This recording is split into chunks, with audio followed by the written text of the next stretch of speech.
안녕하세요. 다이나비 경제TV 2025년 5월 23일 경제방송 리뷰 시간입니다. 트럼프 감세안이 하원을 통과하면서 미국의 장기 국채금리가 위로 확 튀었습니다. 이런 미국채 금리의 상승이 가져오는 여파는 어떨까요? 그리고 미국의 영향을 많이 받을 수밖에 없는 우리나라 경제의 현재와 미래 전망은 어떨까요? 오늘은 관련해서 두 가지 방송 요약하고 추천드리겠습니다. 바로 한번 같이 보시죠. 첫 번째는 연합뉴스 경제TV 5월 22일 방송입니다. 각도기님 나오셨는데요. 미국 채권금리 급등의 원인과 그로 인한 금융시장의 불안정성, 이것에 대해서 분석해 주셨습니다. 간단히 요약해보자면 최근 미국 국채의 인기가 확 떨어지고 있잖아요. 수요가 계속해서 감소하니까 미국채 금리가 급등하고 있는 건데요. 입찰이 부진했던 이유 중에 주요했던 건 역시나 감세안 통과입니다. 트럼프 감세안이 하원을 통과하면서 미국채를 사려던 사람들의 머릿속에는 어떤 생각이 들었을까요? 아니, 지금 미국 재정적자 심한 거 다 아는데 세금을 줄여? 그거 뭐 잘 풀리지도 않는 관세 전쟁으로 커버 되겠어? 그렇게 수입이 부족한데 어떻게 부채 갚으려고 그러지? 이걸로는 안 되지. 지금 금리로 안 돼. 리스크 프리미엄 더 줘. 여차하면 네가 안 갚을지도 모르는데 내가 불안해서 너네 미국채 사겠어? 이런 생각이 드는 겁니다. 그러니까 인기는 점점 시들해지고 국채 발행은 계속해서 재정 운용을 해야 되는 미국 정부 입장에서는 우리 국채 사면 더 많은 이익을 보장하겠다. 금리 더 쳐주겠다. 이렇게 할 수밖에 없는 거죠. 근데 채권 시장에서 이렇게 금리가 튀어오르면 당연하게도 주식시장에도 영향을 미칩니다. 보통은 이제 채권 시장이 주식 시장보다 10배 정도 크다고들 얘기를 하는데요. 그 말은 훨씬 더 많은 돈이 채권 시장에서 오간다는 얘기죠. 근데 이 채권 시장의 금리가 높다는 말은 뭘까요? 상대적으로 주식에서의 수익률보다 더 높은 수익이 채권 시장에서 날 확률이 높다. 이런 얘기잖아요. 그러면 주식에 투자했던 돈 중에 상당수가 채권 시장으로 넘어가면서 주식이 많이 빠지겠죠. 근데 원래라면 채권으로 몰려야 되는데 이 시장이 불안합니다. 왠지 미국이 막 못 갚을 수도 있다는, 이 과거로 따지면 말도 안 되는 이런 생각이 자꾸 들거든요.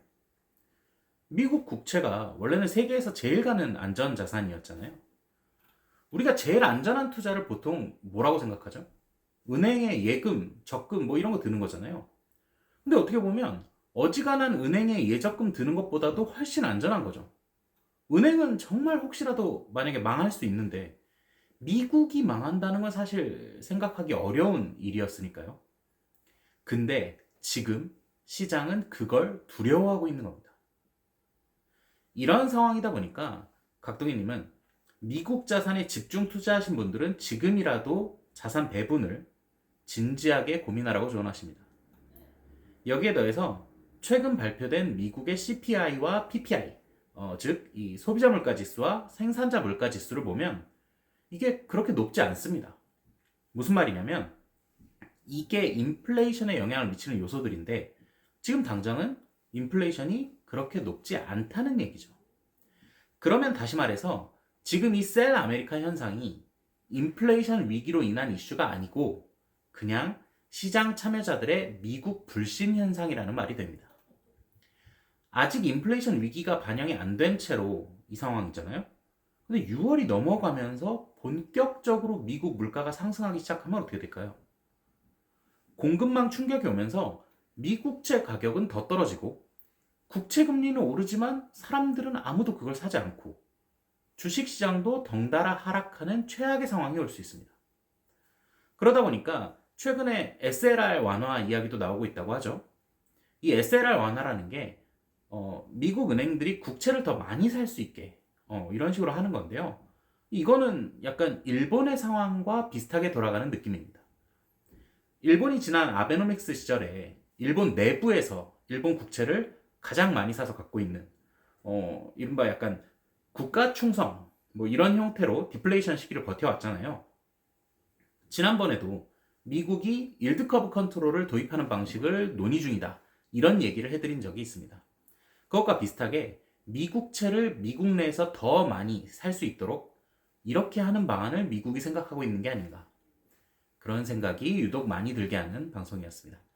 자세한 내용은 영상 하단 링크 통해서 풀버전 꼭 한번 시청해 보시기 바랍니다. 두 번째는 김영익의 경제스쿨 5월 18일자 방송입니다. 김영익 교수님께서 한국 경제의 현 상황과 전망에 대해서 이야기를 해주셨는데요.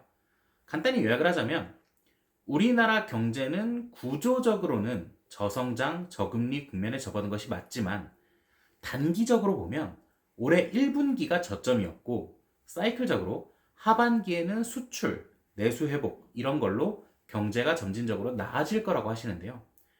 경제를 바라볼 때 구조적인 요인과 사이클적 요인 이 두 개를 항상 같이 봐야 된다고 하십니다. 잠재 성장률은 이게 노동, 자본, 생산성 이런 걸 고려한 경제 성장 능력인데요. 노동력 수입은 한계가 있고 기업들의 자본 축적이나 증가도 어려운 상태입니다.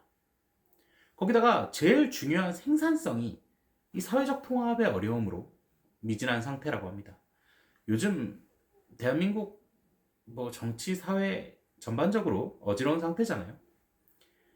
이렇게 잠재 성장률이 이런 요인들 때문에 하락하다 보니까 양극화는 점차 심화되고 경제 성장이 둔화되니까 좋은 일자리도 감소하게 되는 이런 악순환이 계속됩니다. 그러다 보니까 소득 증가 속도도 둔화가 되고요. 이렇게 어려운 상황으로 우리 경제가 치닫고 있지만 근데 그래도 사이클로 봤을 때는 단기적으로는 회복 국면에 접어들 것이라고 말씀을 하시네요. 구조적 요인으로는 길게 하락 추세가 서서히 이렇게 내려가겠지만 단기적으로는 이게 이 그래프 중에 올라오는 그래프가 되는 거죠. OECD 선행지수를 전망해 봤을 때 중간에 약간 조정이 있긴 했지만 내년까지는 상승하는 국면이라고 합니다. 이러면 후행하는 지표인 동행지수 순환 변동치도 증가하면서 경기가 회복하는 국면이 된다고 하네요. 특히 하반기에 수출이 증가세로 돌아서고 내수 경기도 이제 지표 방향이 바뀌어서 서서히 소비가 늘어나고 개선될 걸로 기대하고 계신다고 하십니다. 여기에 유럽 중앙은행이 금리 인하를 하고 미국도 연말에는 금리 인하할 걸로 기대가 되고요. 우리도 당장 이번 금통위에서 금리 인하에 대한 얘기가 조심스럽게 나오고 있잖아요. 25bp 정도 인하한다 이런 식의 가능성이 많이 보이고 있죠. 이런 것까지 고려를 해봤을 때 한국 경제는 2분기, 3분기 갈수록 점점 좋아질 것이다. 단 구조적인 요인들을 생각하면 낙관할 수 없다. 이 정도로 이해하면 될 것 같습니다. 이 밖에도 그간 우리 경제의 성장률을 역대 정부들로 나눠서 이야기해 주신 부분도 있는데 정치적인 관점을 제외하고 순수하게 데이터로만 살펴볼 수 있으니까요. 자세한 내용은 영상 하단 링크 통해서 풀버전 꼭 한번 시청해 보시기 바랍니다. 자, 다이나믹 경제TV 2025년 5월 23일 오늘은 미국채 금리 급등으로 인한 셀 아메리카 현상과 한국 경제의 현재와 전망을 다룬 두 가지 방송 추천하고 요약해드렸습니다. 도움이 되셨길 바라면서 이만 마치겠습니다. 구독과 좋아요 부탁드립니다. 감사합니다.